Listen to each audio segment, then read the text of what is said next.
Though cold and often remote, the icy reaches of the Arctic, Antarctic, and other frozen places affect the lives of everyone on Earth. We start our tour in Antarctica. Where they meet the sea, mountains of ice crack and crumble. The resulting icebergs can float for years. Ice shelves surround half the continent. They slow the relentless march of ice streams and glaciers like dams hold back rivers. But the region is changing. As temperatures increase, we see a growing number of melt ponds. As this heavy meltwater forces its way into cracks, ice shelves weaken and can ultimately collapse. After 12,000 years, the Larsen B ice shelf collapsed in just 5 weeks. Offshore, sea ice forms when the surface of the ocean freezes, pushing salt out of the ice. The cold, salty surface water starts to sink, pumping deeper water out of the way, powering global ocean circulation. These currents influence climate worldwide. Most ice exists in the cold polar regions, but we see glaciers like these in the Andes all over the world. Most are shrinking. Here in North America, millions of people experience the cryosphere every year. Eastward moving storms deposit snow like thick paintbrushes. Mountain snowpacks store water. Snowmelt provides 3/4 of the water resources used in the American West.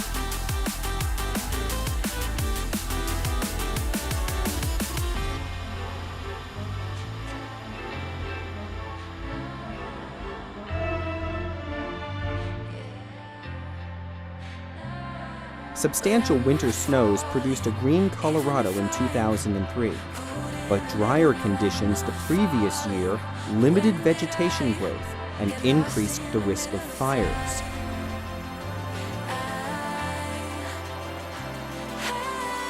In the Rocky Mountains, there are patches of frozen ground called permafrost that never thaw. These regions are unusual in the mid-latitudes, but farther north, permafrost is more widespread and continuous, covering nearly 1/5 of the land surface in the northern hemisphere. Sea ice varies from season to season and from year to year. Data show that Arctic sea ice has shrunk dramatically in the last few decades. The effects could be profound. As polar ice decreases, more open water could promote greater heating.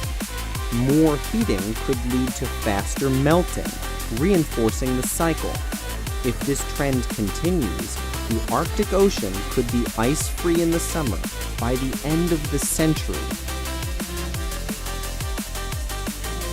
These changes in ice cover are not limited to oceans.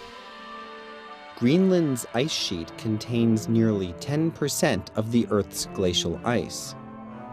Glaciers in western Greenland produce most of the icebergs in the North Atlantic. After decades of stability, Greenland's Jakobshavn ice stream, one of the fastest flowing glaciers in the world, has changed dramatically. The ice has thinned and the front retreated significantly. Between 1997 and 2003, the glacier's flow rate nearly doubled to 5 feet an hour.